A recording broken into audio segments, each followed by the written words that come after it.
Le Seigneur nous a confié à mon mari et moi des enfants. Et ce que nous désirons pour chacun, c'est qu'ils puissent répondre à leur vocation baptismale. C'est qu'ils s'accomplissent pleinement dans l'amour que Dieu a pour eux. Prier pour cela, c'est aussi renoncer peut-être aux projets que nous avons pour eux et les confier au Seigneur pour qu'ils soient libres et puissent répondre à leur vocation à l'amour. Même si le Seigneur les appelle à la vie sacerdotale ou à la vie consacrée, certain que le Seigneur lui-même sait mieux que personne ce qui est bon pour eux. Alors, c'était pas une surprise, exactement, à vrai dire. Ça a été une joie immense parce que nous sommes aussi catholiques pratiquants. Une joie immense à travers plein de moments très émouvants, comme le mariage de sa sœur l'année dernière, c'est lui qui l'a mariée. Un petit bébé qui va arriver prochainement, c'est lui qui va baptiser. Ça nous fait penser à tous nos prêtres qui nous ont entourés, qui nous ont réconfortés, qui nous ont mariés, baptisés.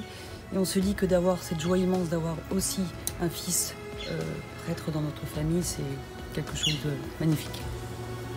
N'est-ce pas ? Tout à fait. Et en plus, c'est un projet de vie. Donc, on l'a regardé comme ses parents. Et ses frères et sœurs l'ont gardé comme un frère et le regardent en tant qu'homme.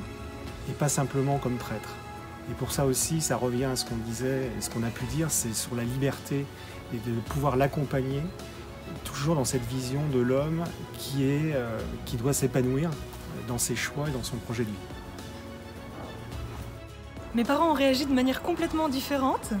Mon père, qui est un grand priant, a été très ému et je crois même que c'est une des rares fois dans ma vie où je l'ai vu avec des larmes aux yeux. Et il m'a dit « mais moi j'ai toujours espéré ça pour un de mes enfants, donc je rends grâce ». En revanche, pour maman, ça a été un peu plus compliqué. Elle a reçu cette annonce dans les larmes. Mais ce sont des larmes de tristesse qui se sont transformées petit à petit en larmes de joie, de reconnaissance. Ça a pris du temps, 2 ans à peu près, jusqu'au jour où elle m'a dit le jour de tes vœux temporaires, j'ai vraiment dit oui au Seigneur et moi aussi j'ai accepté ta vocation. Pour mes parents, ça a été une grande surprise d'abord. Peut-être moins pour maman, puisque depuis toute petite, elle me voyait réfléchir. Mais pour mon père, ça a été un choc. Donc il a eu un peu une inquiétude au début. Et puis progressivement, me voyant très heureuse, il a fini par comprendre que c'était vraiment ma vocation. Et aujourd'hui, il est très fier et il me le dit à chaque fois que je le vois.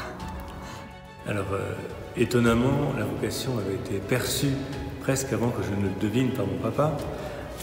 Mais au moment de lui annoncer, quand je suis sorti d'école d'ingénieur, il avait un peu changé de fusil d'épaule et il ne comprenait plus que je passe d'ingénieur à prêtre. Mais il a fallu un peu de temps et finalement il s'est réjoui, voyant que toute la famille, même ma maman qui aurait pu être un peu plus hostile quelques années plus tôt, l'accueillait joyeusement.